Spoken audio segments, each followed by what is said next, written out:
يا صباح الفل والسعادة على قلوبكم الجميلة. النهاردة الجمعة العظيمة، يعني حبة فول النابت وشوية الطعمية السخنين وحبة السلطة الخضراء، الله الله، ومعاهم كده بابا غنوم ومعاهم طبق مسقعة. يعني حاجة حلوة جدا. تعالوا نشوف هنعمل ايه، يلا بينا. معنا الفول النابت يا حلوين بالشكل ده. انا بقالي 4 ايام بطلعه وبشطفه وبرجع احطه في الفوطة، ولازم تكون الفوطة تقيلة كده.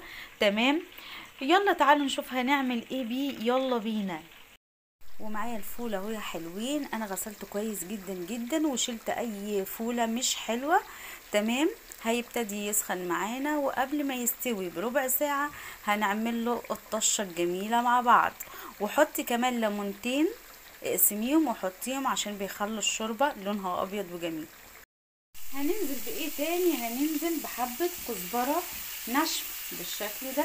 تمام، وهنعمل لها احلى طشه. الله الله على الريحه جميله. ننزل بالطشه بتاعتنا يا حلوين على النابت بتاعنا. بصوا الشكل، الله الله الله الله. تمام كده. هنعمل ايه تاني؟ ومعايا الليمون قدامك اهو. الليمون انا قسماه بس كده وحطاه، بيخلي الشوربه حلوه جدا. وهنا حبه كمون حلوين، وقلبي و5 دقايق وتطفى عليه. نص ساعه بتبقي واكله احلى نابت في الدنيا.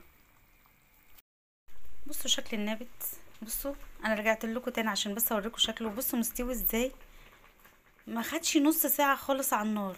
وتشربي بصوا الشوربه رايقه ازاي، بصوا الشوربه، الله الله. بالهنا والشفا. ورجعت معاكم يا حلوين، وده بابا غنوم، ممكن نحط عليه حبه زيت زيتون. تمام، ودي الطعميه وسلطه خضراء والفول النابت بتاعنا اللي شكله خطير خطير خطير. تمام، وصينيه المسقعه، الله الله الله الله. بصوا الجمال، بصوا الاكل ده بيقول كفايه كده صيام وكلوني، يعني اللي هو ايه، حاجه جميله. ممكن نحط حبه زيت زيتون كده على الوش لو حابه كده على بابا غنوم. اكل على الفطار سريع النهارده. الساعه 4 فاضل لنا ساعه ونفطر. بس انا حبيت اوريكم شكل الفطار عامل ازاي. كل سنه وحضراتكم طيبين، وان شاء الله يكون عيد سعيد عليكم وعلى شعب مصر كله يا رب بالخير. ومستنيه رايكم ايه. كل سنه وانتم طيبين، باي.